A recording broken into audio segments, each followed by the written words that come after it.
Okay. Thereafter, we overviewed how an ARM processor executes any instruction. So it actually goes through three different stages: fetch, decode, and execute. But while doing those three steps, it also adopts some sort of parallel operation. So which is in general called as pipelining in embedded systems.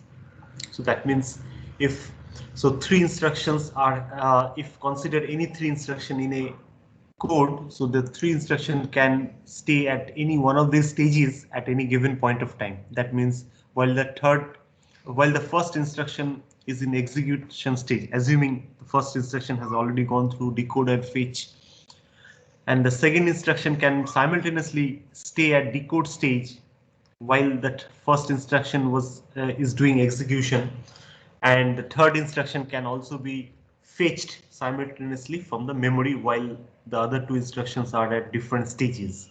So that means different instructions may operate simultaneously, but those instructions might be at different stages of decoding and execution or fetch.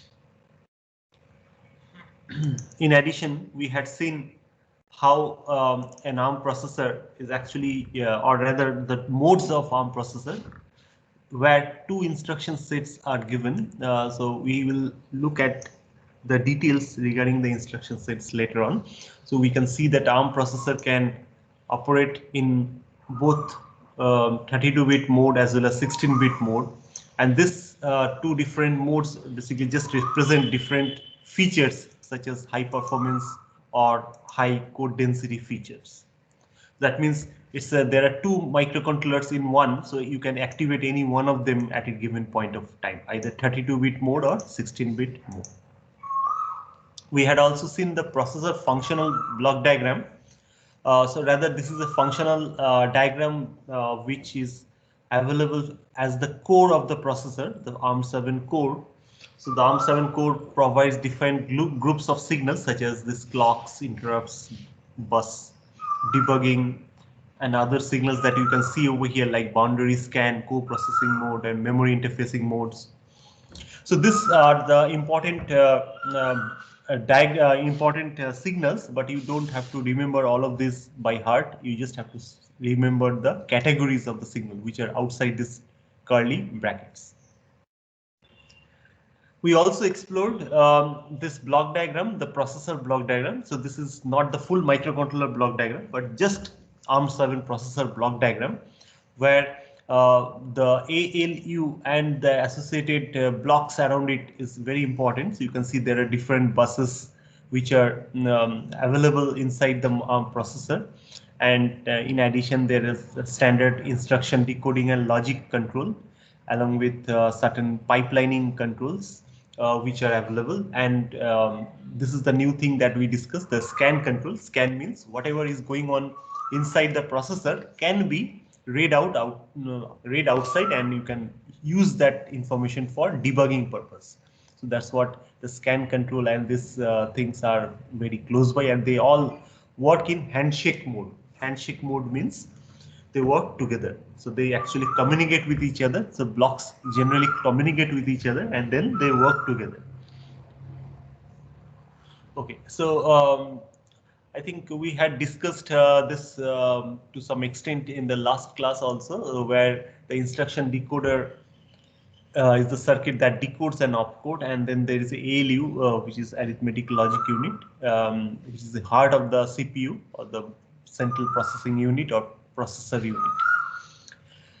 So this barrel shifter is something new that we had discussed very briefly during the last class, which is given at one of the inputs in between before one of the inputs of this ALU. The ALU is a 32-bit ALU, and this barrel shifter essentially it's a specialized shift register. You can think of it as some intelligent shift register.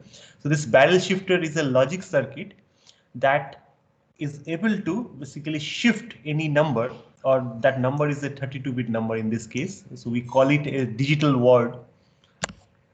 So this 32-bit word can be shifted left or right, or it can actually basically it can specify certain operations such as divide by 2 or multiplied by 2.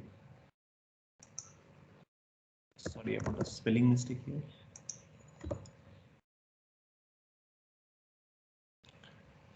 And then we discussed about the parallel operation for instructions, and that's called pipelining. So this is basically a very brief overview of the pipelining that is adopted in this kind of microcontrollers. And then there is a multiplier block which is present over here. So this multiplier block is this 32 into 8 multiplier block. So this is outside ALU. So if you need 32 into 8-bit number, then only you can use it, or rather it is preferred to use it. Rather, there is another 32 by 32 multiplier inside the main ALU in addition to this binary multiplier. Okay, so we will see that in the ARM 7, so there are lots of special function registers. So I told you already some about the importance of this special function registers in not just microcontrollers or processors, but also in peripheral devices. So this registers, special function registers, are actually making the processor easily accessible, or rather makes it powerful in the sense of interfacing with the programmer. So we are interfacing, let's say, at various levels. So while we are developing an embedded system as a developer or as an engineer, then we prefer to have control over the blocks inside the microcontroller to the highest extent possible. So that's highest extent. Again, this is a qualitative way of looking at this embedded systems, where this special function registers are just helping you to manipulate the processor functionality to the extent which is available or specified by the manufacturer. So in ARM7, there are 31 general purpose 32-bit registers. So there are 31 registers, each of them is 32-bit. And these registers are having various purposes in order to have various controls, such as the peripherals, such as the boundary or scanning thing, or such as for programming the microcontroller's flash memory. Okay, and instead of one flag register, so we earlier said that flag is a status register in 8051, so our program status word in 8051. So similarly, so there are different status registers inside ARM7, and these status registers actually reflect status under different modes of operation. So we'll see what are those modes in I think in another few slides. So so in case the ARM state register, ARM state registered set. So see, what do I mean by ARM state? That means 32-bit state. Okay, so I'll write over here. So 32-bit state. Whenever I call it thumb state, that will be 16-bit mode. Okay. In the ARM state, it actually features 16 general registers and 2 status registers that are accessible at any one time. See, the point is, you have seen there are different buses inside the processor. So one of the advantage of this bus is that so many buses is that you can transfer data simultaneously through all those buses. That means you can also have access to multiple portions, or different buses can take different data simultaneously between various blocks inside the microcontroller. So that means, so those buses help you to access more than one registers even simultaneously at times, if a particular instruction actually supports such transfer. Okay, and also there are several modes, so we'll see about the mode specific operations of the registers, because certain registers are mode specific and their name sometimes changes, or even their purpose changes, given the name remains same if you change the mode of operation. So mode means either 16 or 32 bits. So that is one way of looking at mode. And even within ARM and thumb states, in fact, so there are various sub modes. So these are actually referring to those sub modes. So there are sub mode specific bank register, you can see over here. Now the important registers which are there in both ARM mode and thumb mode are actually, some of them are listed over here. So like the program counter over here, the stack pointer, and this is something new. The other two are new. So this is called link register, LR. We'll see how it links various portions or during operation. And then CPSR is another thing which is called current program status register. That means, so it actually gives you the state of the processor or the sub modes that I was talking about over here. So within ARM or thumb, so there are some sub modes, and within that sub mode, so we are using current program status register. So we'll see about all these full forms and details in subsequent slides. Now we will actually go back and forth between the slides that I'm showing here, and then we'll go to also see the data sheet and other references that we were also discussing in the last class, because the data sheet is possibly one of the most authentic documentation on this kind of processors. And all these slides or books, even books, are written from those datasheets, or rather derived from those datasheets, because datasheets are the most authentic documents for this kind of embedded systems. Let's look at the register mapping. Is the special function register mapping. So whatever is written over here in this particular slide, so here in the next slide we are actually getting to see that the mapping of those registers in the two modes, the or rather two states. So I'll say there are two states and there are modes within those states, and then there are also sub modes within those modes. Okay, so that's something we have to remember. So in a thumb state, that means 16-bit mode. ARM state is 32-bit mode. So it's just a repeated information. You can see this R0 to R7 are only available in thumb state, whereas in ARM state up to R15 is available, and some of them are actually renamed as some other for some other purposes. Okay, so R0 to R15. So these are the 16 general purpose registers which are available in ARM state. And the full form for some of those registers is that R13, such as R13 is also called as stack pointer, R14 is link pointer, link register, and then program counter, which is R15. And the address for these registers are same. So look at this. So although thumb state is 16-bit mode, 16-bit instruction, that means 16-bit state. What does it mean? So this 16-bit state means instructions are 16-bit, but data could be 32 bits. Okay, in this ARM state, the data is 32-bit as well as instruction is also 32-bit. So that means opcode or whatever the instruction width is 32-bit over here in ARM state, whereas in thumb states using 16-bit wide instructions, you are controlling 32-bit registers. So that's an advantage, and that's why we are getting better code density. That's one of the reasons in thumb state. So and then this is CPSR and SPSR are there. So current program status register, as I said in the previous slide, and then in addition to CPSR, there is SPSR called saved program status register. See, the point is, why do we need two different or at least more than one status register? Because if you change the state, or even within a state, if you change the mode, in such case, you have to basically save the information such that if you come back, let's say I go from thumb to ARM, and then again coming back from ARM to thumb mode, I can actually do that on the run, because I can change certain registers, SFR register configuration, and then change or switch between these states, and it's also switch between the modes within the states. So while doing that, so one way is that we will save the program counter in the top of stack. So stack pointer is just a register storing the address of the stack, top of the stack. And this top of the stack, wherever is the RAM location, the top of stack, you have to revise that concept from the 8051 side. What is that top of stack and the stack pointer relation with that? So whenever an interrupt comes or whenever a subroutine call happens, so we actually save the program counter into the top of stack, which is in the RAM memory location. And the address of the RAM memory location is given in the stack pointer.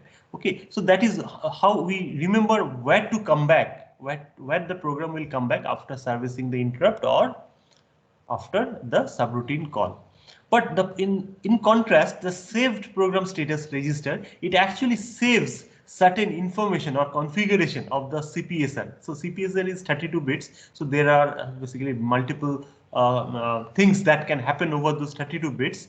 And those settings are actually saved over here. So instead of sending it to the stack location or the top of stack location, so you are saving it to SPSR. So this is just like a additional bag that you are carrying to keep some valuable and then get those things back to your regular bag. So current program status register is your regular bag that you carry to your institute. Let's assume that, and then you have another bag in your hostel room or at home where you want to keep your books temporarily. So it's like that. Then let's look at those modes that I was talking about so far. So if you look at this, okay, so word part is getting clipped. Okay, so if you look at this particular slide, you will see that there are different modes which are written on top. So these are the modes under armed state. Okay, so there are modes under thumb state also, which looks reduced in size but similar. Whereas the ARM state offers the 6 modes of operation, so which is system and user. So during normal operation, we run the processor in system and user mode. And in system and user mode, all 16 registers, in fact, all the modes supports 16 bits. Then there is FIQ, which is called fast interrupt request. Okay, or fast interrupt request mode. And there is a supervisor mode, there is abort mode, then there is IRQ, which is interrupt request mode. So there is a slight difference between FIQ and RIQ. This is interrupt request and fast interrupt request. And then there is undefined mode, which is something like user mode. So user can define certain operations through this user defined mode. So the first 5 are defined by the ARM manufacturer or the ARM designers, in fact. And the 6th one is a user kind of mode where you can define how you do like to use this particular mode of operation. So that means single processor supports 16-bit, 32-bit, both the states, and within those states there are multiple modes. And look at this, they have given lots of priority, or rather lots of importance to this interrupt category, because out of those 6, 2 are reserved only for interrupts. So interrupts actually makes the processor quite powerful. It is one of the features that helps to execute code in a very efficient manner. So it's like pipelining. So pipelining is one method to make parallel things happen. And once that is one way of looking at the architecture to enhance capability or speed. And the other way is this different modes where the interrupt play a vital role, in fact, very vital role in making the processor more powerful. And why interrupts are useful? Because in any embedded system, we need multi-tasking operation. So that means we are listening to a song. At the same time, we are browsing the net. Okay, so these are the 2 things that I'm just taking as an example. But for that to happen, so what you need to do? So the processor is one, the ALU is one, the buses are possibly, the ports are one, or rather one set of ports are there. But if you want to play back a song, you have to read from memory. You have to then send it to the speaker through the amplifier and other codec circuits, so which is coder decoder circuit, which converts digital files or format like MP3 format into the voice signal. So that is one thing that should go on in real time without any interruption, right? There should not be any stop gap while you're listening to song. But at the same time, while you are browsing to net, let's say you are opening your email or any other website. In that case, you also have to communicate with the internet. And now assume you are listening to YouTube video, and at the same time you are running some application like installing a program. So those things happen. So basically, I'm trying to say that if you are doing more than one task by using a single processor, you need to manage and time them very well. So timing means basically you have to serve for the song part for, let's say, few milliseconds, then you go to the let's say internet browsing for another few milliseconds, again go back to song part, and then you come back, and then also keep track whenever the song requires refreshing, or it should stop, or you have to go to the next song. So those kind of multi-processing, or basically multiple operations, are happening because each of those channels, like the song channel or the your browser channel, those are generating different interrupts, and those interrupts are actually serviced very fast at the rate such that you should not get any interruption in general. So for that to happen, we are using, or rather ARM is suggesting us to use lots of interrupt. So like song like or movie like playback requires this fast interrupt. That means there is minimum latency, there is a minimum gap, time gap after this interrupt happens and the interrupt is serviced. So this fast interrupt means, so the moment interrupt comes, it will actually give highest priority to those interrupt. It will stop other activities, and then it will keep short of other activities, and it will service the interrupt. That means it will jump to the service routine, interrupt service routine. Whereas normal interrupt, like keyboard interrupt or normal other types of interrupt, for example, you are pressing a button or you are actually giving some other hand gesture inputs. So those can wait at least for few more milliseconds. So here we are again talking about in microseconds to milliseconds, maximum milliseconds. And so FIQ will take few microseconds to service, whereas IRQ will start its service within few milliseconds. Again, both are quite fast, but still it makes a lot of difference if you are doing many tasks simultaneously. Now supervisor mode, it's a type of mode where if the system gets problem or the processor lands up in trouble in other modes like system or interrupt. So suppose it gets any issues, in such case the programmer can actually switch through code to the supervisor mode, and then the supervisor mode actually can help you to recover some of the saved data, or rather you can actually copy R0 from system user to R0 of supervisor and so on. So these registers are actually named similarly, but they are actually different memory locations in general. And towards the bottom, you can see this CPSR and SPSR. So this SPSR, this saved program status register, and current program status register, CPSR. So CPSR actually can be actually copied between the states. So that means the CPSR actually doesn't change with even if you change the modes except for few bits within CPSR. We'll see what are those bits. So there are some bits in CPSR through which we can actually go back and forth between these modes of operation. And while you are changing certain those bits of CPSR, obviously it gets carried over. So CPSR is only one, it actually gets carried over, whereas SPSR are many, like there are 5 SPSR in all these modes. So each and every mode of operation will have are actually is having different SPSR, whereas CPSR is just one for all those modes. Only thing is that CPSR can be read from all these modes similarly, whereas if you want to change the mode, so the CPSR gets copied into SPSR under that particular mode, and then it will retain. So now if you go between IRQ and system user and again come back to IRQ, so you will find out that SPSR gets copied to CPSR. So that means SPSR is a backup bags that you are keeping at every room in your house, whereas this is the main bag. CPSR is the main bag that you are carrying for your college, your books and institute study materials, and that same bag you are carrying it all over among all the rooms, whereas you can see that every room is having another bag such that you can save some part of it. Okay, so this is the very top level overview and of this.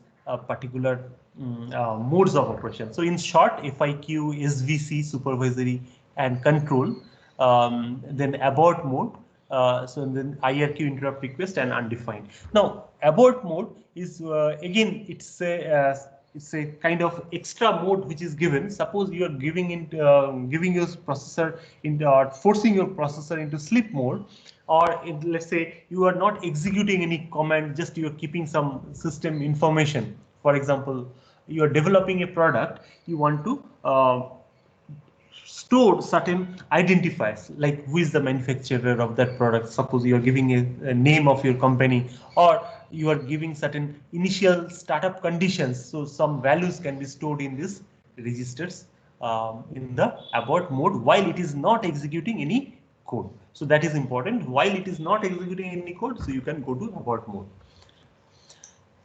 Now let's look at the format of CPSR. In fact, in terms of format, CPSR, SPSR looks similar, because SPSR is just a copy of CPSR, and there are many SPSRs in, or rather there are SPSRs as provided in these modes, and they looks the same. So the CPSR or SPSR looks like this. So there are 32 bits, and some of the bits are reserved in between. So you can see the reserved bits, 27, D27 to D8. So most of them are actually not used in ARM7, or rather I'll say these are reserved in LPC2138 microcontroller, right? We are talking about LPC from NXP, and in that particular microcontroller, so these bits are reserved, but this is actually can be used by other processors, which is not the case here. So let's look at the flags. So there are certain condition flags and there are some control flags, or rather control bits. So condition flags are just, these are the status signals. Okay. So this, after the ALU performs some operation, so you will generate some status, like whether carry is generated or not. So 0 is there or not among all the bits. So those kind of status things are there. So here n means the negative number. So that means the D31 of the result of ALU. Although this is also D31, 31th bit. But if the ALU has performed some operation in the previous instruction, let's say, in such case, the D31 of that result value is also gets copied into D31 of this CPSR. So we are calling it a sign flag or negative flag. So this is a sign flag or negative flag. So if it is 1, your result was negative. If it is 0, your result was positive in the previous instruction. So assuming there are many instructions going one after another. Then 0 flag means if all the 32 bits after doing any ALU operation is 0, in such a case 0 flag will turn on. That means Z equal to 1. And then carry or borrow, so you know what is the meaning of this carry or borrow or extend. So let's say in certain cases you can also use, instead of 32 bit, there you can use 33 bit operation, let's say in very limited cases. So in those cases, so this is acting as an extended bit location or storage for that 33rd bit if you want to use it at all. Or in thumb mode, in for certain instruction, this could be 17th bit as well.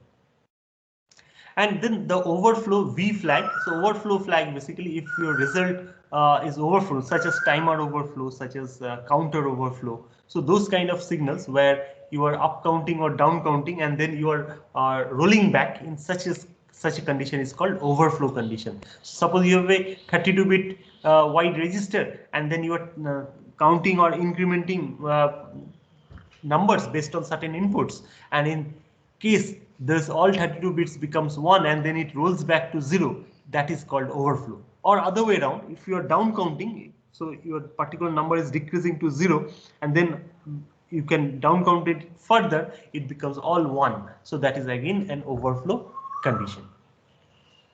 Now let's look at the interrupt bits. So M4 to M0 indicates mode bits. So those mode bits, basically those FIQ, IRQ, abort, supervisor, system and user, and undefined. So those 6 modes can be defined by using this 5 bits. Technically speaking, so we can have 2 to the power 5, which is 32 combinations or 32 modes could be possible. but we just have 6 modes here. We don't have 32 bits in case of ARM7. Then there is a state bit. So state bit is basically ARM mode or thumb mode. So that is the state bit. So that means if you just change this t equal to 0 or 1, you can actually change the state of operation for this microcontroller or this processor. Then we have FIQ and IRQ disable bits. So this disable bits means you don't want any interrupt, so you disable both of them. If you don't want the FIQ mode, just disable FIQ mode, or other way around. If you don't want IRQ mode, you can just disable it. So by writing 1 into these bits, you can disable or disable the bits. By using 0, you can enable those modes. So by default, you can see that different processors actually have a different initialization. So this is the format of the CPSR, SPSR. However, the manufacturer like NXP or TI or Intel, whoever is manufacturing the microcontroller, so they can actually customize the reset value. So post reset, what is the value that will be present after over these modes or over these bits, control bits are all determined. Okay. So 1 is disable and 0 is enable for those interrupts, and T bit. So whenever T bit is set, that means it goes into the thumb state. So that means T bit is 1. That means it goes to the thumb mode or thumb state of operation. That means 16-bit operation or 16-bit instruction based operation. And whenever T bit is 0, the processor goes into ARM state. Okay, so then we will before going to the data sheet, I will just cover a little more over here. You can see the values of the M4 to 0. So that means these are the 5 bits M4 to M0. So those values can be set in a particular as per this table, and then you can select the particular mode of operation. Okay, so in this case, you can see the user or normal mode is this 40 followed by 40, and there are different 10 patterns for those M4 to M0 to go to different modes of operation. Okay, and just one thing. You have seen that's thumb mode operation. So in thumb state, so we had seen that certain registers like R8 to R12 are missing in thumb state, and those and the same thing is actually shown separately over here. You can see R7, R8 to R12 are missing, and instead you simply go to SP, which is R13. Okay, and then followed by link register and program counter. So this is the difference between the ARM state and the thumb state. And look at this.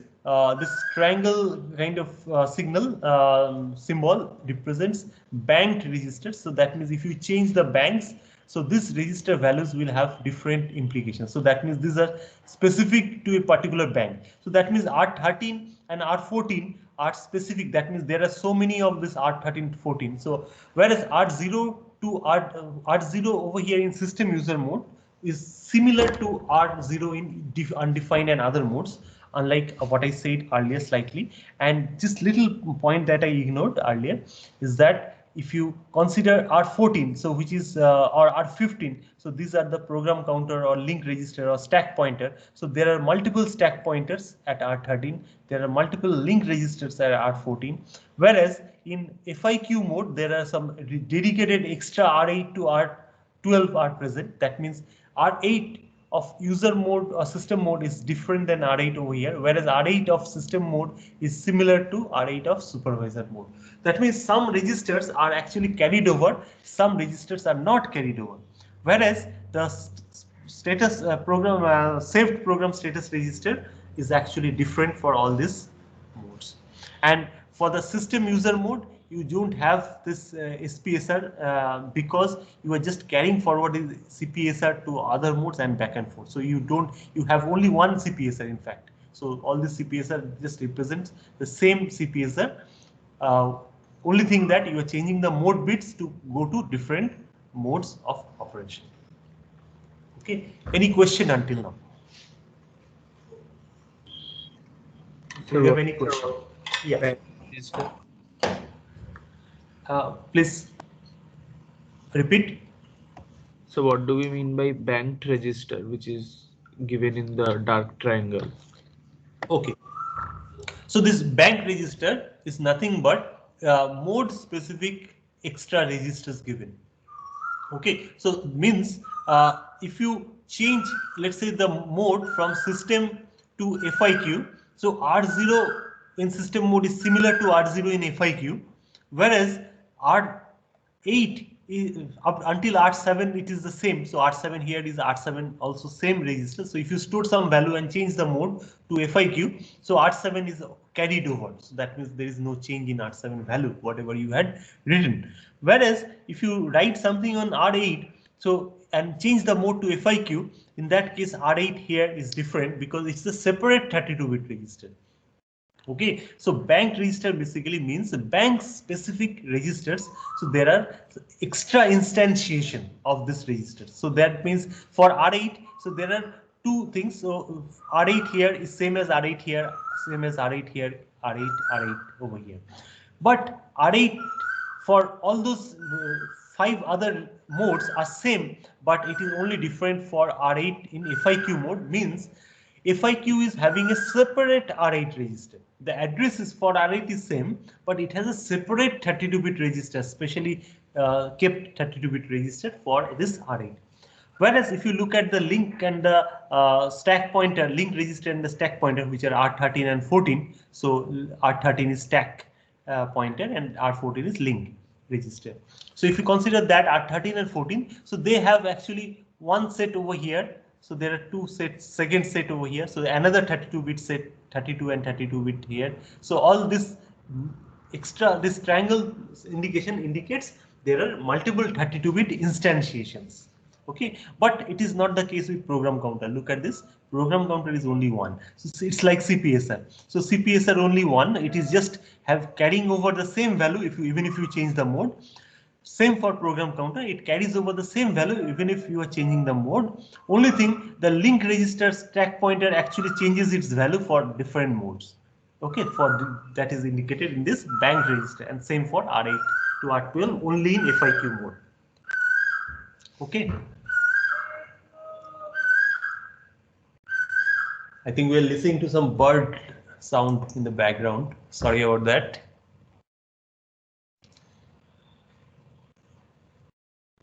Okay, so we'll go to the data sheet and we'll come back again to the slides. I'm doing it because we had started discussing about the features and we have to link actually. So whatever we studied about those theory, so we have to link with how it is actually presented or how it is going to be used in real sense. So engineers in the companies, they look for this kind of data sheets and they actually explore and understand the details. So we already discussed in quite some extent about the key features of LPC microcontroller, and LPC microcontroller is one of the ARM7 TDMI S microcontroller. That means it is it's a microcontroller having this ARM7 as the CPU part or as the processor part, microprocessor part. Okay, and we had seen that there are different flash versions, different RAM versions for this microcontroller. So we'll just straightway go. So you can see there are different packages available. So although they are looking for a commercial point of view, like ordering information, but as an engineer, we will see that how much space or how much area, board area, so each of those packages are going to take. So essentially there are two options, low profile quad flat pack 64-pin operation version, and then high voltage quadrature flat no lead package, and again 64-bit. So this is 9mm by 9mm, and this is 10 mm by 10 mm, and 1.4 or 0.85 is just a height of the chip on the board from the board surface. So you can see less than 1 mm height is available, and typically mobile phones adopt this kind of packages, which is QFN, which is smaller in size and smaller in height also. Okay, and look at another important thing. they're saying that about the temperature range for each of those processes like LPC 2131 until 2138. There are different flash memory versions. There are different RAM available versions. Also, it also differed the processor. Although the microprocessor is the same, which is ARM7 in all those cases, the features are different. So ADC number of ADCs are different, and number of DACs is actually same or not present at all. And then there are some other peripheral features like UART, analog to digital converter, fast interrupt input outputs, and then brownout detection. We had discussed this brownout detection in the last class. And then temperature range. So this is -40 to 85 degrees Celsius. So this is actually suitable for commercial purposes mainly, but also certain industries also accept this range of temperature. That means if you operate the microcontroller in ice inside your refrigerator, it will still operate until -40 degrees Celsius. So that's the meaning. And although the semiconductor, if you consider the temperature coefficient of silicon, because that's the heart, that's the material used in this microcontroller. So there is a lot of difference in resistance and all those other features, mobility that you will get to see at those such a large range of temperature. But the point is in digital circuits, so this is relatively easy because there is something called noise margin, and due to noise margin, such a wide range of temperature is actually acceptable. So that's this little side information, how such a wide temperature range is related to temperature coefficient and how it is related to performance. So this is a very, very top level and brief overview. If you have questions, I can discuss it later on. Okay. Now this is important. So in our microcontroller ARM7 LPC 2138, for example, I'll consider 2138 as our example, which is the most powerful one within this series. If you look at the block diagram, this is the overall view of the block diagram. So the processor, whatever we have studied so far is only this much, this block, upper block, ARM7 TDMI and some adjacent little portions of it. Okay, so the ARM7 TDMI is microcontroller, or microcontroller means it is having a microprocessor which is ARM7. Okay, and this test debug interface ARM7 TDMI is core processor, and then AHP will see what are those emulation and trace module. So these are the heart of the overall microcontroller device. And then there are some buses which are actually specified, and these buses are also designed by the ARM. The company name ARM. Whereas this NXP or Texas Instruments or any other companies from whom we purchase the microcontrollers, because ARM don't sell the microcontrollers directly. They sell the design or hardware description of this processor and then sell it to this kind of companies, and then this companies actually do the designing of the entire chip while adding peripherals and other features. Like there are lots of peripherals on the bottom side of this block diagram, and then they form a total package and then they actually sell the microcontroller. So this is how the microcontroller is developed in the ARM category. So it happens for each and every ARM processor that we get to see, whatever it is. It may be ARM7 or it may be ARM70, A76 or Cortex, any other Cortex series ARM processor. It is the same processor. So ARM don't sell the microcontrollers directly, but we know it by this is the ARM microcontroller. Okay, so let's look at this block diagram a bit carefully. It is very important actually, and you have to understand the concept, how it is different from 8051 and why it is so powerful. We have seen some of the features and we'll see even more. So let's look at the basic thing, which is this block ARM7 and the adjacent blocks that are shown over here. We know test and debug means this is just to make sure that what is going on inside the processor, we wanted to test it. We wanted to find out the problem in the code, in the registers. So all those registers are accessible through this debug interface. And for that to happen, so there are certain pins which are available here, and here you have to understand the meaning of those pins. So you don't have to remember all the names as such, you can always refer back to datasheet. Even in exams also, possibly I'll not give you hard time to give stress on your memory to remember so many information, but you have to, I will definitely test how strong is your understanding, and in the process you will automatically learn.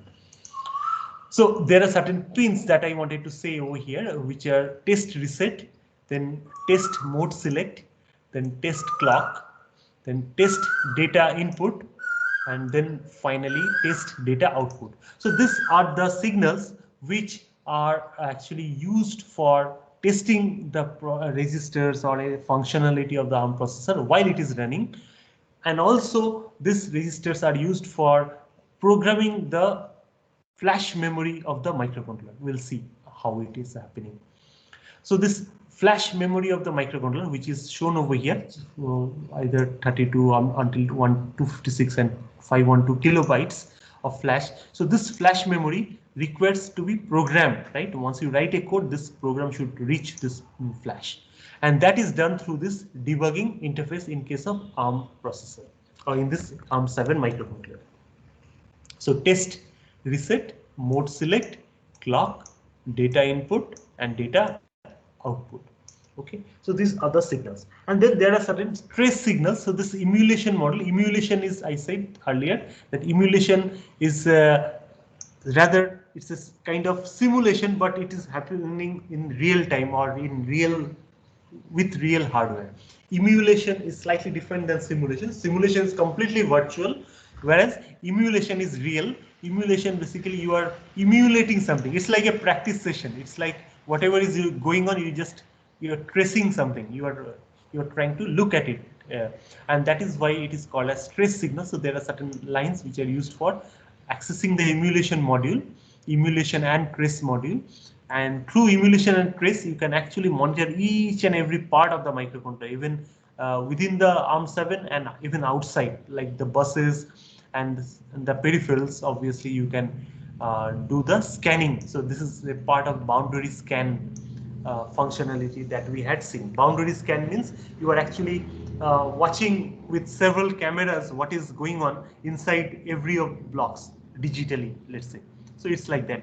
Assume this overall microcontroller is a premises, your LAN's premises, and there are multiple buildings and rooms over here, and you are having many cameras all around to observe each and every part of this overall premises. So that is called boundary scan, and that boundary scan is done through this emulation and trace module. Now let's look at the buses. So there are some internal buses in the ARM7, right? So the internal buses means, these buses, ALU bus, A bus, B bus. So this kind of buses, PC bus. So this incrementer bus. So these buses, these are all 32 bits wide, and these buses are inside the ARM7 TDMI-S microcontroller or microprocessor, part of this microcontroller. Okay, all those buses that we had seen in the slide. But apart from those buses, there are also many buses, or rather some buses outside the main processor block, or the core of the processor is also supporting some external buses, or external means within the chip but outside the microprocessor part.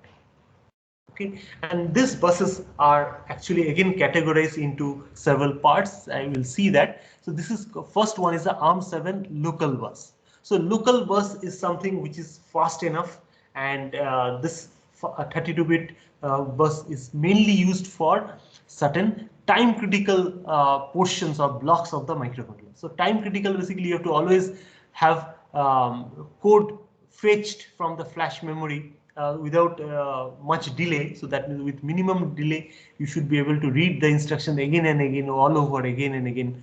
So that means you need a very efficient bus, which is ARM7 local bus. Also, if you are exchanging data with the SRAM or static RAM, that is also very time critical, and it should not waste much time while accessing memory. So memory is getting extra priority, because memory is, whether it is code or the data memory, they are actually getting higher authority, or rather low latency for accessing the microprocessor. And also there are input output lines, like let's say you are making some control of the external objects or external peripherals. In such case, you also need a time critical or very low latency input output ports, and those input output ports are done through a fast GPIO block. Again, it has driver and all those things inside, the latches and drivers inside, which are not shown directly, but it is there. Through programming you can realize those are there, actually the latches and the output drivers. And these bidirectional lines are present in this LPC2138. For example, we are having 32-bit port 0 and then 16-bit port 1, and look, D15 to D0 is missing in port 1, whereas D31 and 16 are only present. So you have to make sure as a programmer that you should never access port 1 D15 to D0, otherwise it will just result in no operation. Okay, so you get to see that the processor is very tightly designed or very closely related with the testing debugging interface and the tracing interface, okay, or emulation tracing interface. So look at this block, AHB bridge. AHB means advanced high performance bus. But look at this AMBA. So this is called advanced microprocessor bus architecture. AMBA, advanced microprocessor bus architecture. So the bus has its own architecture. So it is not a very simple 16 or 32-bit lines. This is having some intelligence also built into it for handshaking, for effective handshaking. Handshaking means whenever one block is communicating to other block, so it actually does some handshaking signals, such as while you are reading something from memory, you are sending the control signal, read signal, right, or write signal if you're writing something to the memory. So those read and write, I was talking about control signal earlier, those are also called, at times they are also called handshake signals. So handshake signals are some control signals, and handshake may be input and output, unlike those control signals. So the handshaking part actually makes it a separate block, and it actually makes it very efficient as well. So that's why it is called advanced microprocessor bus architecture, because it has special handling hardware. That means data handling or data exchange handling hardware, or control bus signals, which are actually making it high performance. Okay, so this AHB bus is connected to this clock sector, clock blocks, as well as the interrupt blocks. Okay, so let's look at this clock itself is so powerful. I'll talk through one of the slides later on, or a couple of slides later on, how powerful is this clock system. Now look at this PLL. PLL is phased lock loop. I think you must have studied that in other subjects like analog or digital circuits. If not, so we'll overview that very briefly in the context of this ARM microcontroller. Okay, so this system function is interfacing the crystal oscillator, or the crystal are actually connected outside. The oscillator along with this crystal forms a crystal oscillator, and this oscillator circuit gives the output to the PLL, and the PLL gives out system clock. Now system clock is very powerful clock. There is a clock tree which is available here. So clock tree means, so there is one output from the PLL. Now it forms a tree branching. That means it branches to many parts, and it goes, the same clock signal is distributed among all the blocks inside the microcontroller. Okay, so it forms a tree network for this system, from this system clock signal, and system clock comes from PLL, and the PLL gets the input, which is the oscillator output from this system function block, which is having crystal oscillator, and whereas the physical crystal should reside outside the chip. And then there is a reset. So you have seen how the reset works. So reset just initializes everything to the known state. It initializes certain special function register. It initializes overall microcontroller blocks. Then there is a VIC, vectored interrupt controller. So VIC, for the interrupt, there is a separate controller which is given. So this controller is actually outside the microprocessor, because this VIC can be customized for the peripherals. So VIC is designed with the peripherals in mind. Okay, and such that the VIC is actually outside the microcontroller, and then you see this is AHB bus, advanced high performance, because it's a high speed along with handshaking signals, because whenever interrupt comes, so it may come, some of the interrupt may come through the IO ports, some of the interrupt may come within the from the peripherals, some other interrupt may come from within the core part itself actually. So it is very powerful thing. So the core part is internally handled, whereas it is just communicated to VIC, whereas the VIC is mainly responsible for remaining peripherals. It is mainly connected to the peripherals. And then there is a bus decoder. What is this bus decoder? So the bus decoder is basically determines that what will be the particular set of handshake signals that will communicate between the AHB bridge and remaining blocks. Okay, so this is AHB decoder is nothing but a special handshaking signal generator, or this is handshaking signal controller, you can say. So it actually decodes which operation is happening over the bus, and based on that, it actually enables or disables certain set of handshake signals automatically. So automatically that happens, and AHB bus is 32-bit bus, another 32-bit bus. Okay. Now look at this. There is another bus, 32-bit bus called APB, which is called ARM peripheral bus or advanced peripheral bus. So both the names are available in the normal cases.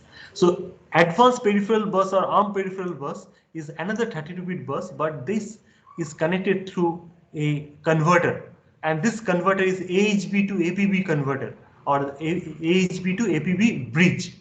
So the bridge is nothing but a buffer. It's a bidirectional buffer with certain features, such as the APB is typically a lower frequency bus. It's meant for peripheral. It operates at, let's say, few megahertz, whereas AHB and other bus, ARM local bus, are very high speed buses. Okay, so that means if your processor is running at 60 megahertz or any other megahertz value, so the full megahertz data transfer is possible through this AHB as well as local bus. But that full speed, that high speed data transfer is not possible over here. This is a slower bus. This is relatively slower bus. Slower bus is not so slow, but relatively. And for that to happen, there is a frequency divider. And these buses are not just simple lines which are connected. They also have some clocks which are used for synchronization of various blocks. So while we are transferring so many data, so there must be some clock signal which are actually derived again from the system clock, and that is why you need a divider for such clock, and that is called as APB divider or advanced peripheral bus divider. So this divider, along with this buffer, which is called bridge basically because it's a bidirectional buffer. So let's look at the arrow directions. So it can just give from upper side to lower side and vice versa. So this that's why it's a bidirectional buffer which is used over here, along with the divider forms this basically connects AHB to the APB bus. Now through the APB bus, you can see that there are lots of peripherals, and these peripherals are the selections that has been done by the Philips or NXP who have designed this particular microcontroller. Now this set of peripherals will change if you go from one microcontroller to another microcontroller, given ARM7 is the processor. Okay, so these peripherals there are several peripheral blocks you can see over here, over this 32, which are connected all to this 32-bit APB, and these are external interrupts. Now, external interrupts, these are actually multiplexed. These are multiplexed with some of the port lines. Okay, so these port lines are not completely separate. You will see that. So some of the interrupt lines like this EINT 3 to 0 are connected or multiplexed. In fact, all the pins that you are going to see on the left and right hand side over here are multiplexed with these port lines. Okay, so this is important, which is not deliberately shown, but if you look at the pin diagram, you can understand the logic. So that is why we studied 8051, because we need to understand some of the basics, how the things happen within the microcontroller. But anyways, so here, so all the IO lines are multiplexed with all the lines that you get to see on the left hand side and right hand side pins, or coming out of or going inside the blocks, peripheral blocks.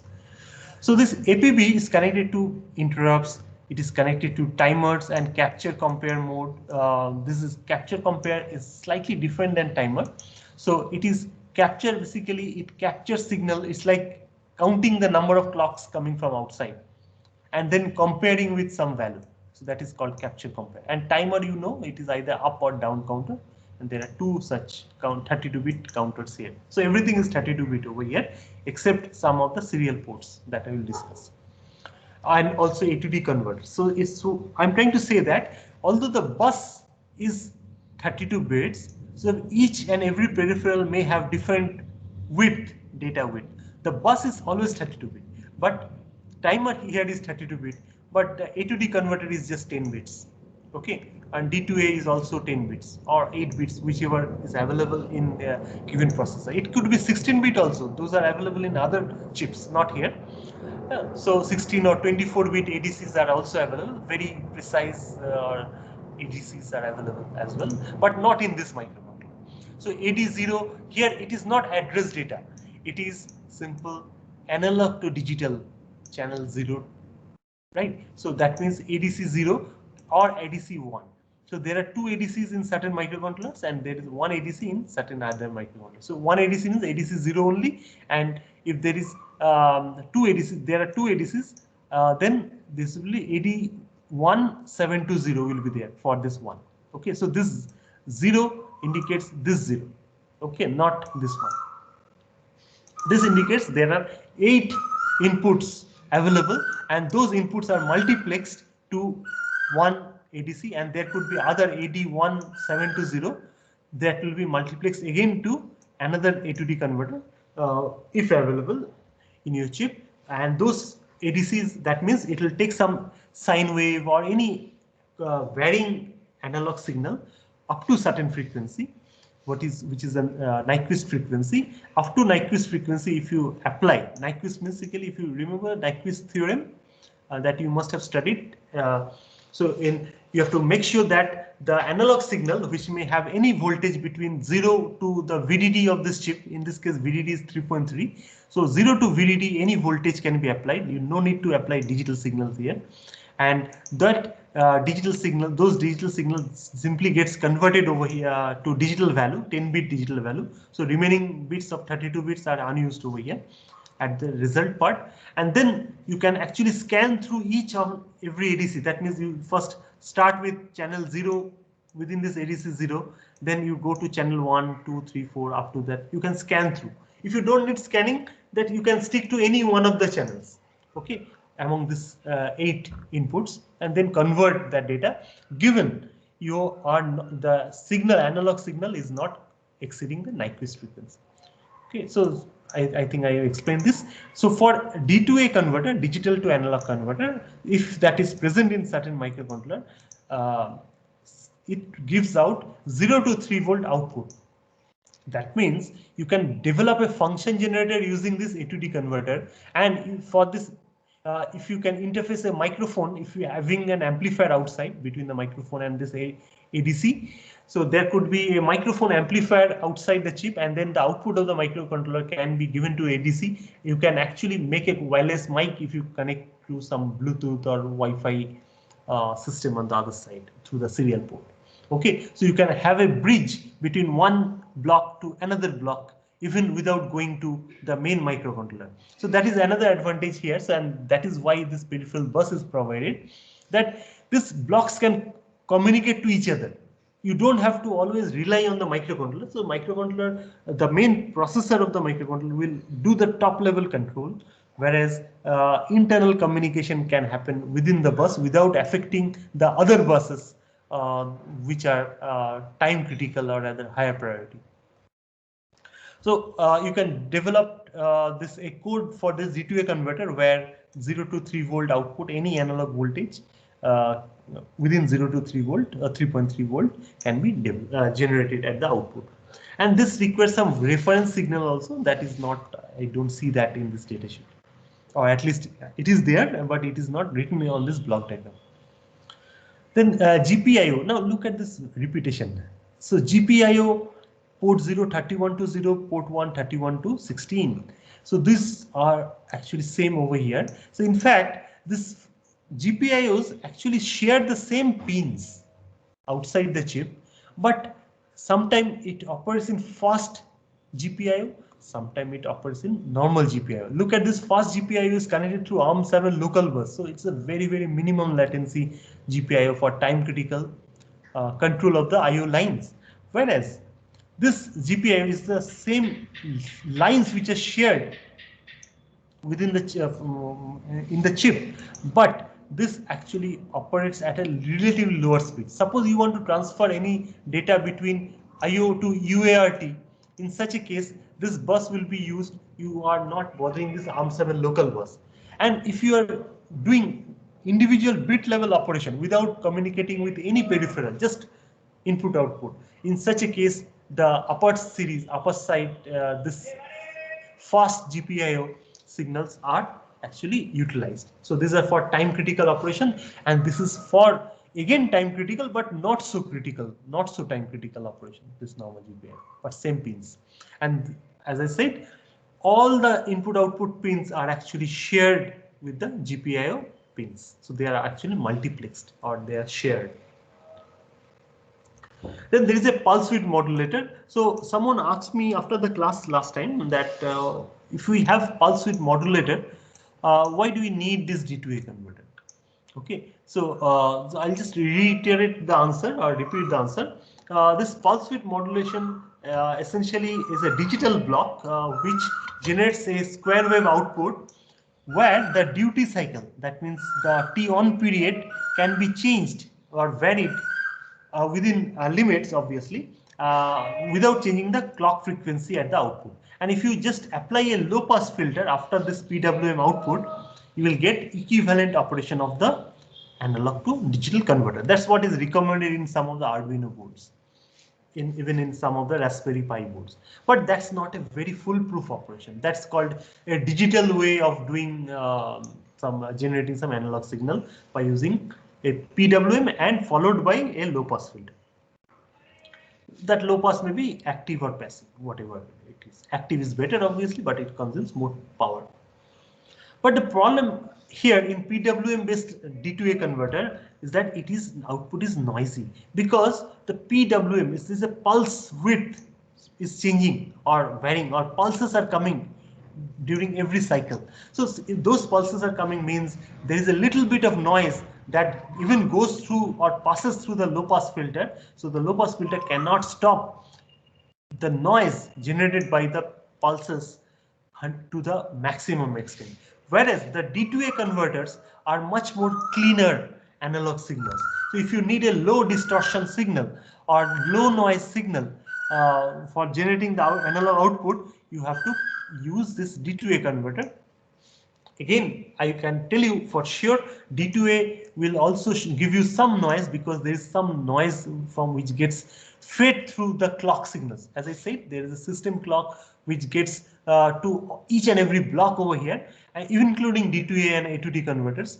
So those clock signals actually introduces very little amount, but there is a finite noise that is available or that comes out to the D2A output, but that noise is significantly less as compared to PWM and LPF based analog to digital to analog converter. Okay. And then there is system control. So system control is something like it's a little coprocessor like operation which controls the peripherals. Basically, it makes sure that the bus doesn't get overloaded by more than 2 sets of communication. It does make sure that other blocks are disabled and so on. So system control is nothing but it's a local manager, local supervisor who is present to manage this blocks peripherals. Then the watchdog timer. Now this timer is a different timer than this timer 0 and 1. So watchdog timer I discussed very briefly with 8052 while we were discussing earlier. This watchdog timer is a periodic interrupt generator to the microcontroller. So it's a counter where you cannot set the values. In fact, rather it keeps on overflowing, and then once it overflows, it keeps on counting, and then after counting certain numbers, it actually overflows, and after overflowing, it generates an interrupt. It just says the system control and the bus and even the microprocessor part through the bus that you have to check and go to the next operation. So as I said, for the multitasking operation, so you have to look at the songs, and then also you have to service some other purposes like browsing internet kind of purpose, or any other purpose which is going on in parallel, such as you're playing games and so on. So those things are actually done by using watchdog, where the watchdog is reminding the main processor that okay, you have to do also take care of the other tasks. So don't just study one subject, you have to always make sure that you pass all the subjects and you study all of them very well, and you plan your tasks so that you assign, let's say, near equal time to all the subjects, assuming. So it's like a tutor who is always reminding the processor, okay, so you have to again make sure that and check whether other tasks are pending or not. So that's why it is called as watchdog timer. It actually barks after certain periodic interval. Okay, you can disable the watchdog timer by code, and then it will stop interrupting the processor. But in general, it actually gets turned on. Then there is RTC, which is called real-time clock. So you can actually maintain a full-fledged clock inside this microcontroller. So that means you have to you have certain registers, SFRs, dedicated to all these peripherals actually, including RTC, and this RTC requires extra power supply. So it's like if you look at your motherboard on your desktop PCs, there is a little battery, right? There's a coin cell which is available to keep track of time, such that next time you turn on the PC, your time is not lost. Such thing is also available here. So there is a little coin cell battery can be connected to this RTC block. So it will just power this particular block. It will not do any other thing. And the RTC is designed in such a way that these buses will also not get communicated unless you power it up fully, the microcontroller. But RTC block internally for time counting purpose, it uses an auxiliary power supply, which is battery power supply. Now this RTC X1 and 2 represents the additional crystal terminal. So X1 and X2 are for RTC, indicates 32.768 kilohertz crystal connection, which is the standard crystal frequency, which is connected over here. So that means RTC is also connected to another oscillator here, and that oscillator is serving only for the RTC section, just for timekeeping. It actually keeps track of milliseconds until hours, okay, even days. So in certain microcontrollers, so it depends on various microcontrollers. In certain microcontrollers, it can even track the full calendar month and year also. So this RTC depends on the complexity of the RTC block. You can actually keep the track of time, obviously, and this RTC is separate than VBAT. And if you power normally also, then also RTC will get connected. But it is advisable, in case you are using RTC, connect this auxiliary power supply and the extra crystals for accuracy. Now, this crystal should be separate from the main system clock because it requires a particular count which is suitable for normal clock operation. So it uses 36.768 kilohertz. Okay, now look at this UART. So there are two UART ports available in the microcontroller, in this ARM microcontroller, UART 0 and 1. So both of them are capable of communicating data simultaneously. Now we have studied RxD and TxD signals. So for 0 and 1, then RxD 0, 1 and TxD 0, 1. That means there are two RxD signals, two TxD signals available here for both the UART. But what about other signals that are actually written over here? So these additional signals that I marked over here are not very commonly used these days, whereas it was used earlier quite commonly, where the part of standard RS-232. RS-232 is the 9-pin connector that old PCs used to have. And those RS-232 means this is the name of the protocol, which is some different voltages applied over UART signal. Okay, so you don't have to go in depth of this RS-232. I'll not cover that, but rather I'll cover it very briefly later on. Okay, but we just see that there are some additional signals which are used for handshaking purpose. So I was talking about handshaking earlier, that if you are communicating from one block to another, you need to communicate with some control signals, and sometimes those control signals are called as handshake signals. And those handshake signals are also possible, or rather used, with external communication. So some pins of this particular UART module is connected to for those handshake signals. Now let's look at the names very quickly. So DSR means data set ready, CTS is clear to send, RTS is request to send, this is DTR is data terminal ready, and this DCD is data carrier detect, and RI is ring indicator. Okay, so you don't have to remember these names. So again, I'm telling you, don't have to remember these names.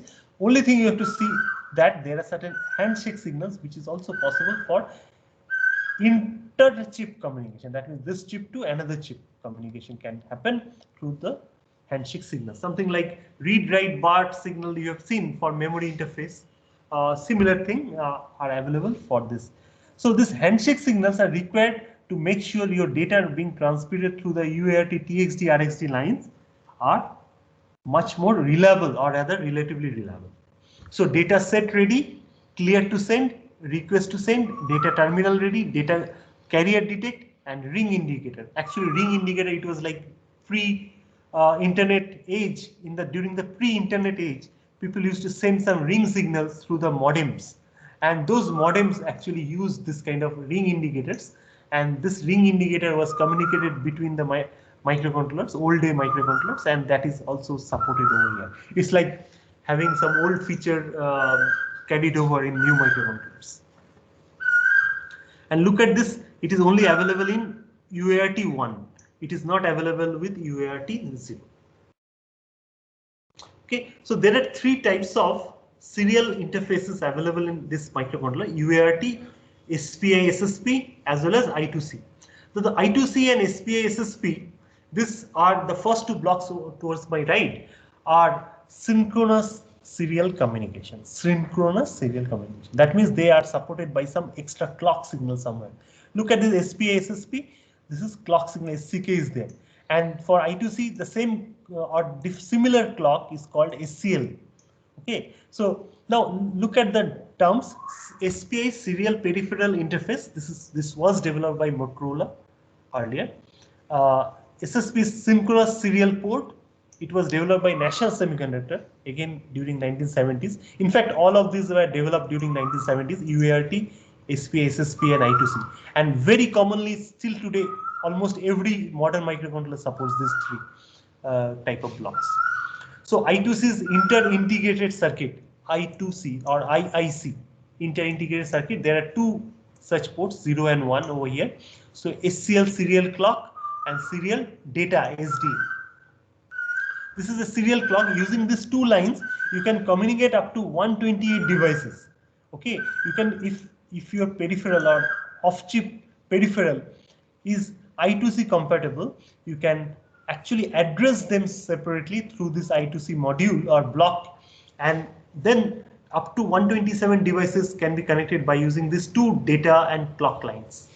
Okay, and in addition, you need power supply lines like VDD and ground. So that means 4 lines are sufficient for interfacing up to 128 devices externally if they are I2C compatible. And in fact, I2C compatible peripherals are very, very widely available these days. You can see in the market if we and we'll also explore some of the chips like the IMU chip, inertial measurement unit chip, that I had shown last time, interfaces with this I2C. Okay,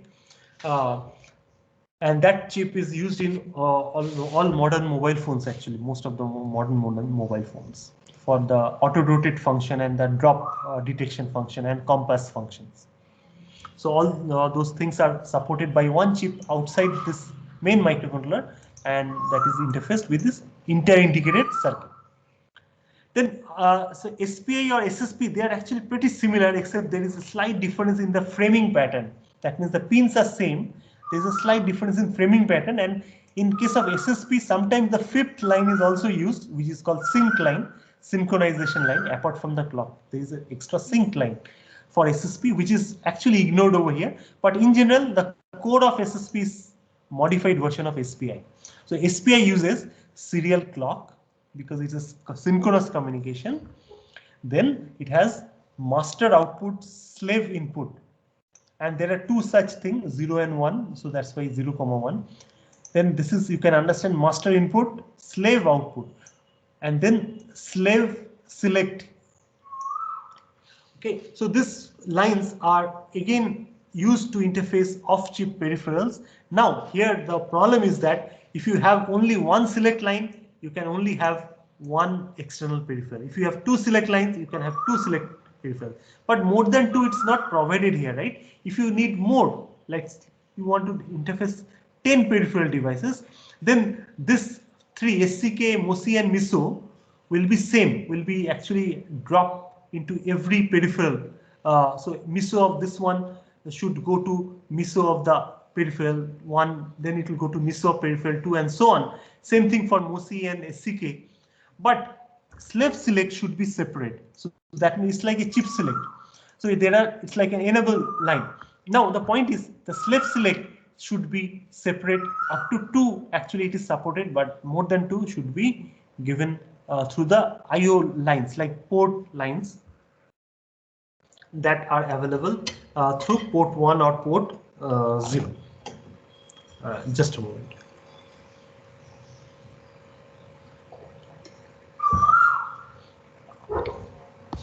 Okay. So this serial communication, now why do we need two different types of serial ports? The question is obvious question that I'm asking, that what if the I2C itself is sufficient? First of all, I2C is a synchronous port. What is the advantage of synchronous versus asynchronous, like UART? This is a clock. So why clock is advantageous? Clock is advantageous because it actually synchronizes the data, whatever is getting passed. So the data is getting synchronized with the clock. So that means there is a less chance of error. Okay, so timing error, mismatch of timing is almost 0 if it is synchronized. Now I2C can handle up to 128 devices by using these two communication lines. Okay, so isn't that good enough? Why do we need SPI or SSP? So answer to such question is the following.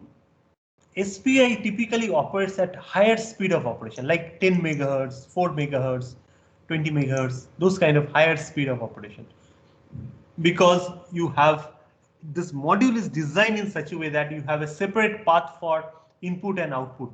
Okay, slave input, master output, and then slave output, master input, and so on. So some people write it, some microcontroller people manufacturer write it as SIMO or SOMI or some other, like over here MOSI and MISO. MOSI and MISO are more standard way of writing because Motorola originally defined this convention: master output, slave input, master input, slave output. Now, if the master is output, so who is the master over here? Master is the microcontroller. Who is the slave here? Slave is the external peripheral. Okay. Now, look at the direction of the arrows here.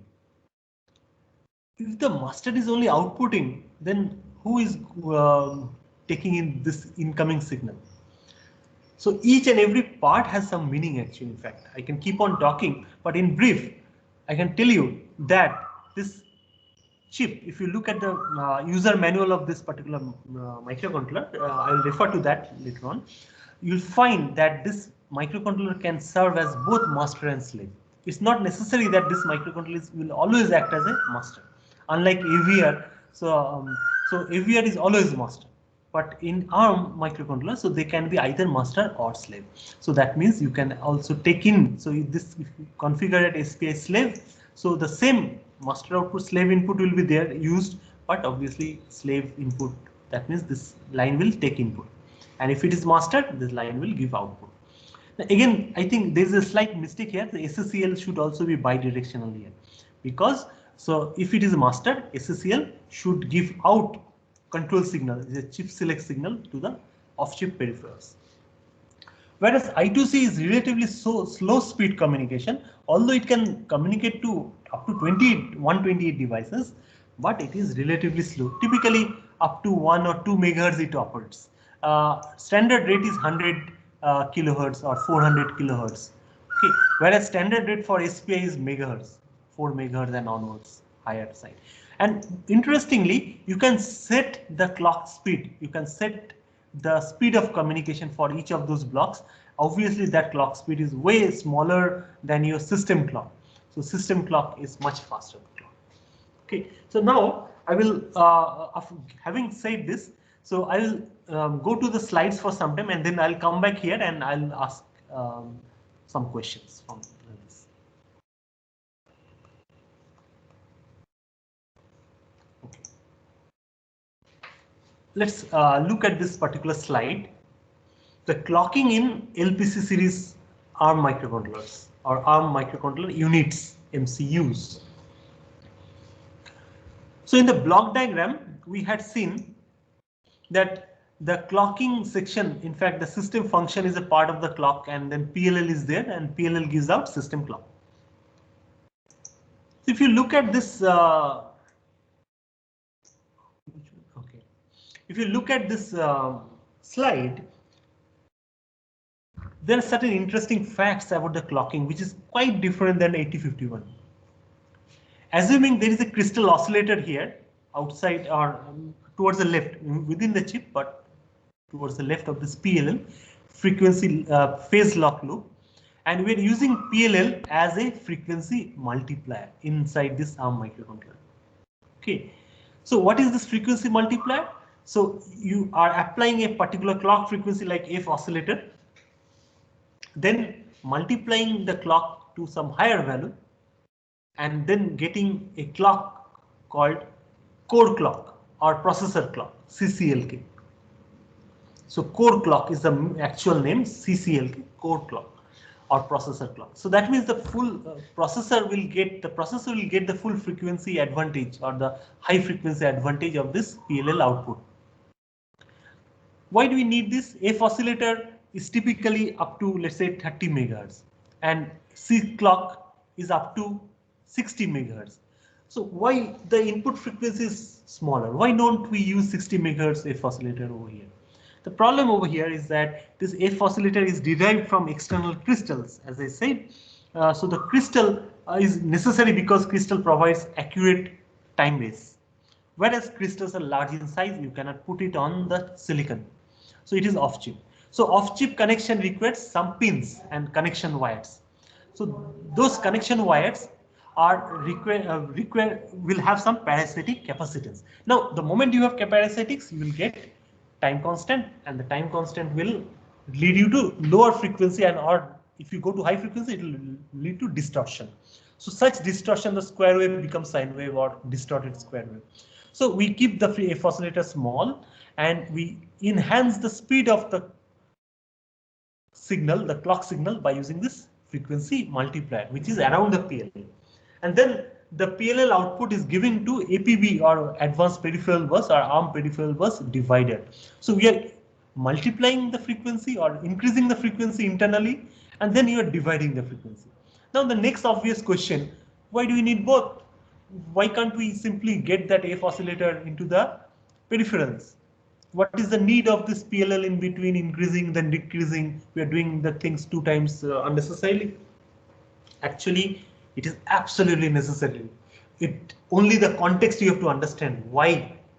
Okay, so the question why, the answer to this question is the following.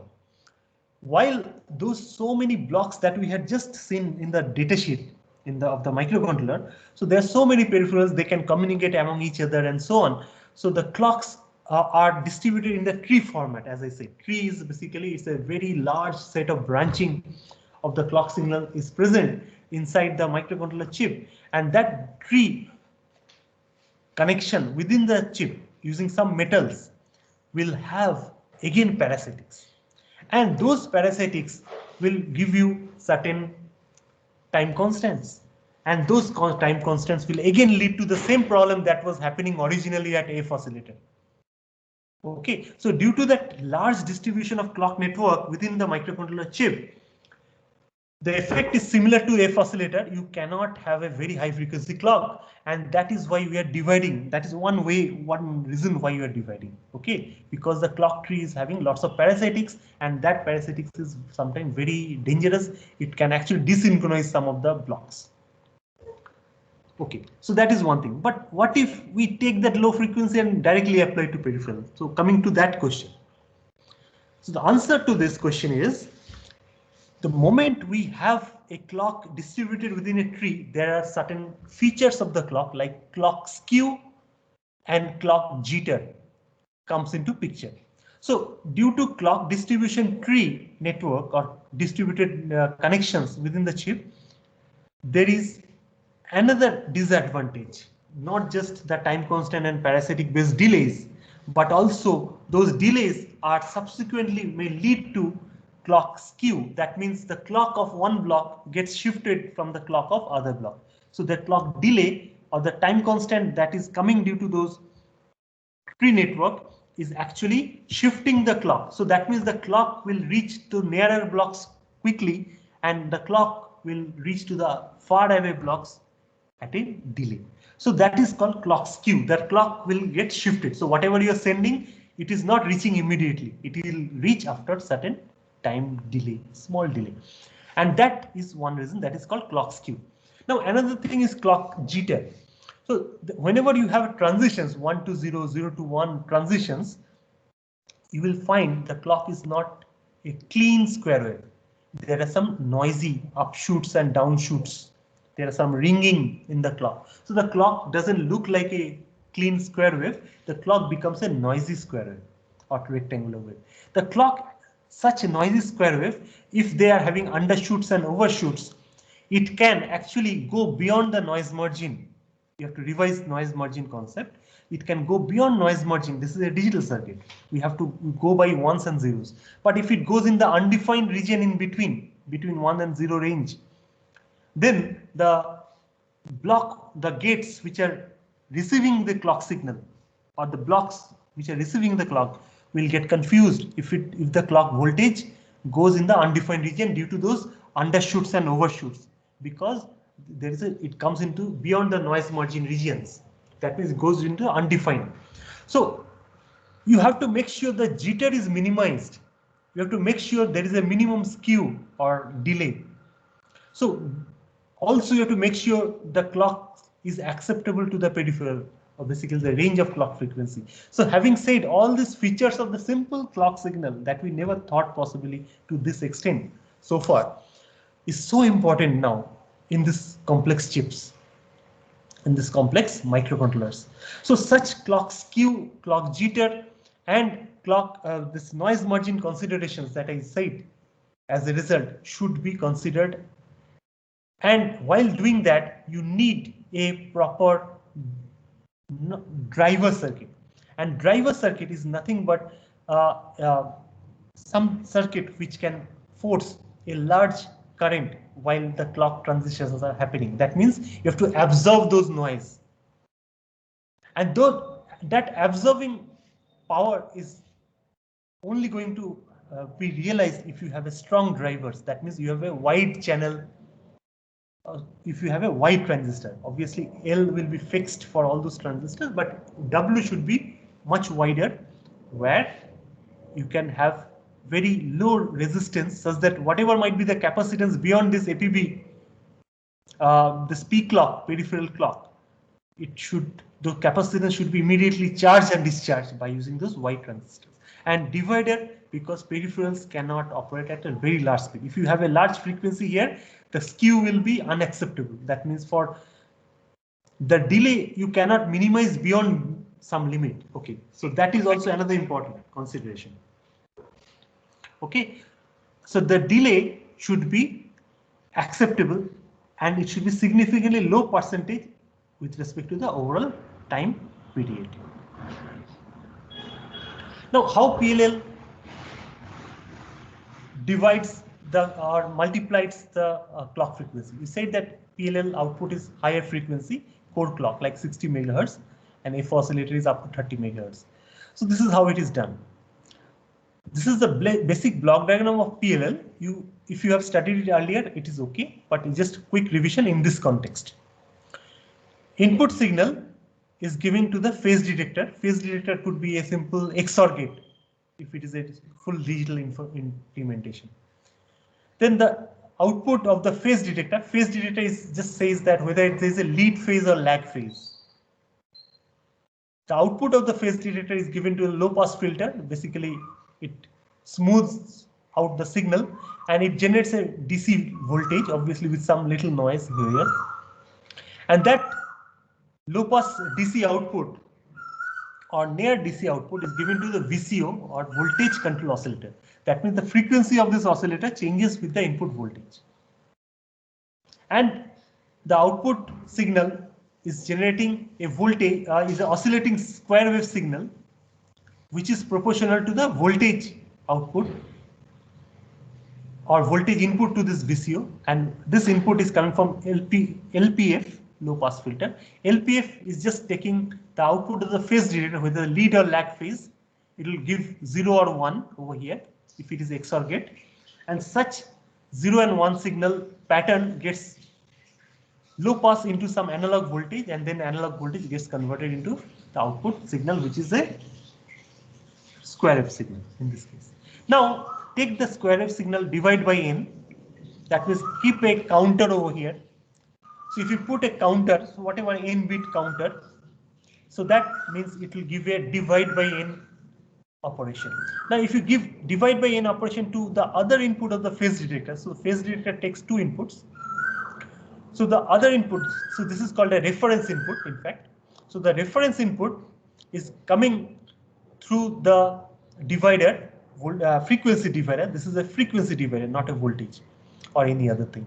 So the output frequency is getting divided by n and then fed as a reference signal. So the phase detector through this loop action will try to this. In fact, this PLL through this loop action will try to lock the frequency. That means it will try to stabilize at certain frequency, fixed frequency, F0. So initially there might be totally nothing coming at the divider, but there is some signal, square wave signal coming at the input Fi. So after certain milliseconds or certain elapsed time, this loop will adjust itself automatically. It will stabilize itself automatically through the feedback mechanism, through this phase detector and other blocks, and it will stabilize at a fixed frequency F0, given Fi is a fixed frequency. Now Fi must be a fixed frequency. If Fi changes, again the loop will get unlocked. It will again try to lock itself to another frequency F0 if Fi changes in case. So the equation after stabilization, after locking process, will be F0 equal to n times Fi, whereas n is equal to the division factor or the n bit counter, which is used as frequency divider. So this PLL based clock frequency generator is adapted in this block. In fact, the more modern ARM processors use multiple PLLs. And there is another brother of this PLL called FLL, frequency lock loop. So we'll see that if that comes around within the syllabus, but it is generally out of scope of the syllabus. Okay, so you have to revise this PLL concept, and also you can refer to this description that I just told you. This is very important because the clock signal is so important. This is just I'm talking about the clocking part, the initial system clock part. So system clock means there are 2 clocks, C clock and P clock. So P clock goes to the peripherals in general, which is a lower frequency clock, and C clock is high frequency clock. Now we have taken this tapping because we need minimum skew and minimum jitter. So and we need a better synchronization while using this lower frequency P clock. Okay, so memory is accessed using the C clock at a high rate, or whatever maximum frequency the memory is getting is accessible, whereas all peripherals are connected to this low frequency. You can set the frequency of this divider, or you can set the parameters over here for the P clock such that you can determine dynamically what should be your C clock, what should be your P clock. In fact, we don't change C clock during runtime. We change P clock through programming quite often. Okay, so any question until this point? We have another 10 minutes to go.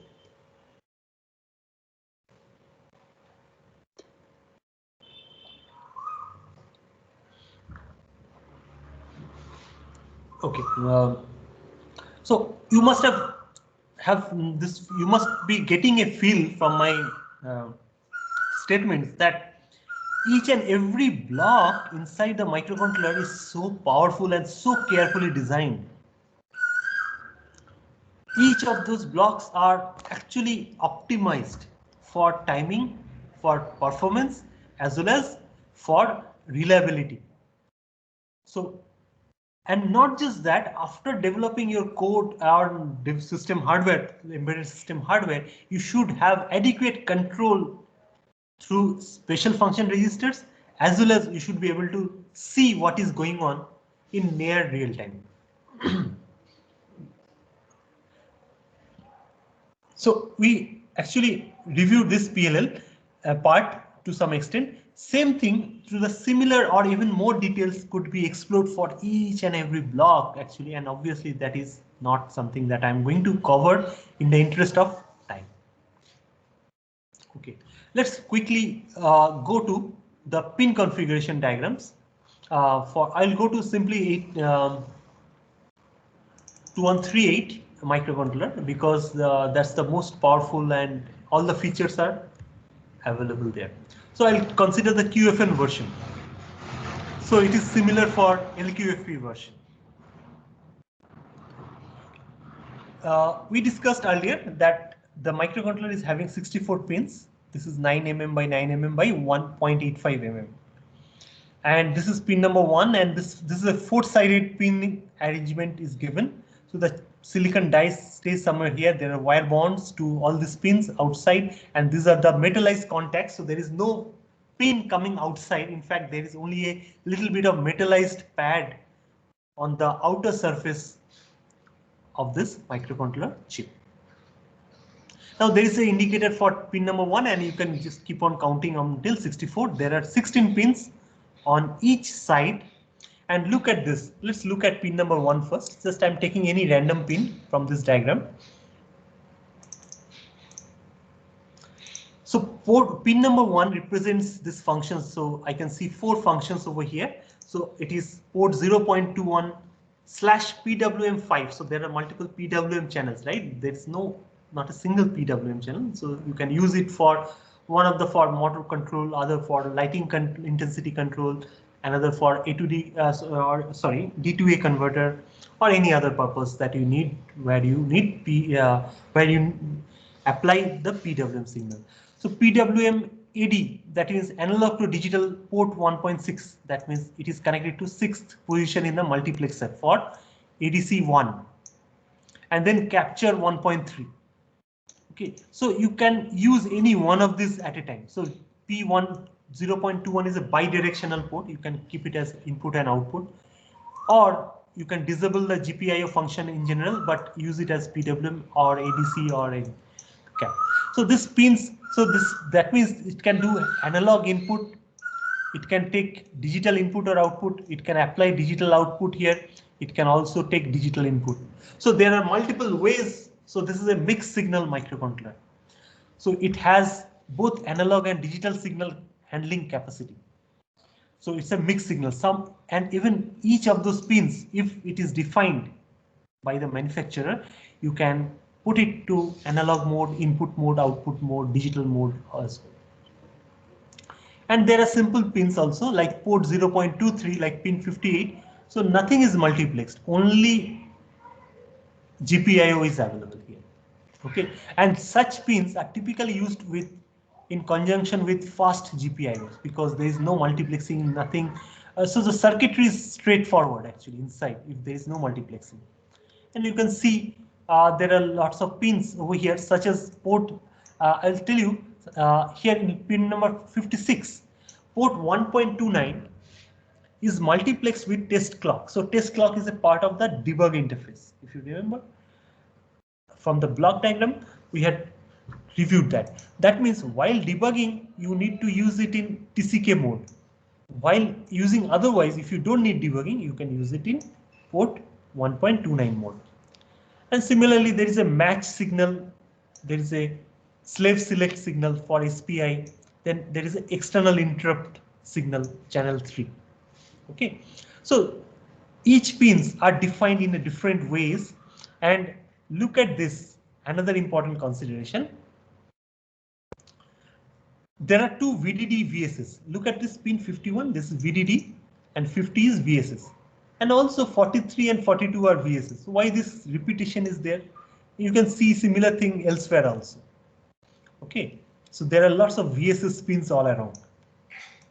This is used because the chip is so complex inside that it actually faces signal integrity issues. What is the signal integrity?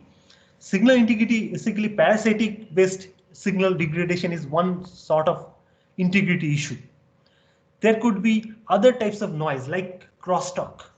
There is a charge feed through noise. That means suppose I'm transferring between one block inside the microcontroller to another block within the microcontroller among the peripherals. What are the signals? Clock signals, some handshake signals, and some data address or address signals will be communicating inside. Everything is inside the microcontroller. Now, all those connections are connected through some metal contacts and insulators in between.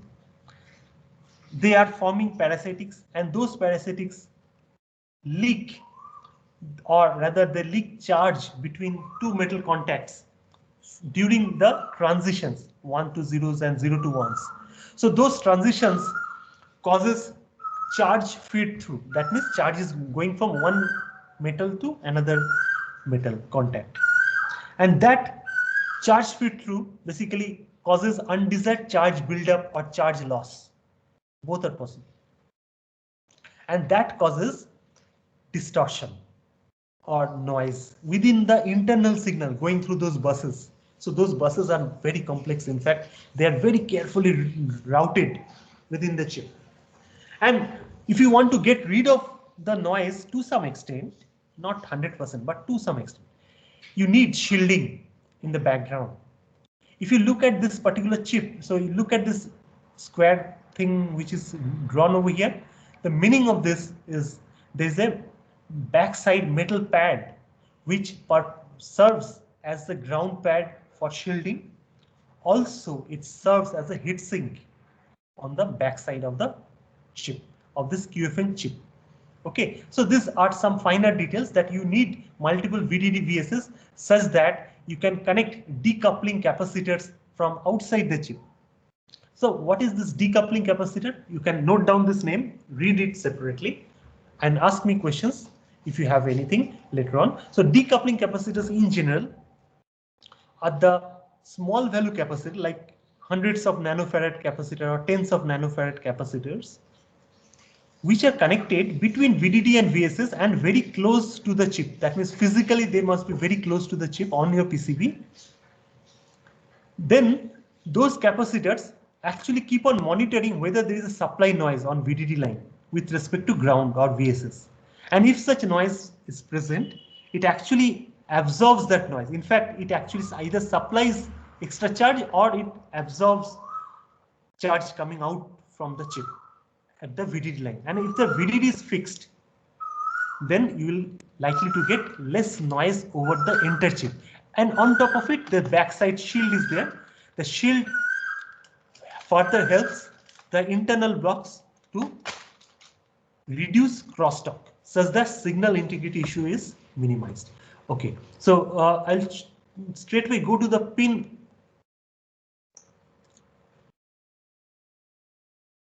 dimensions and then we'll stop here after this. So we had studied all the 64 pin diagram in the previous page, And this is the top view of the chip. So this is how actually the chip looks like, the QFN chip 64 pin, and there are dimensions given for each of them. And if you look at the back side of the chip, so this is the top side. From the top side, you just get to see the plastic cover and some pads visible from the sides. Just a little bit of metals. Okay. And this is the side view of the same chip, and this is the bottom view. So from the bottom side, you get those pins extended. So whatever pins you get to see from the sides, they actually get extended in this annular, so this kind of elliptic, semi-elliptic or rounded corner pads, contacts. And this backside pad is the heatsink contact. Okay, let's look at QFN photo and then we'll stop. Sir, can you please leave us because the next photo. Yeah, I know that. I know. Yeah. So yeah. So this is the photo of the QFN from the backside, and from inside you can see how the silicon is connected.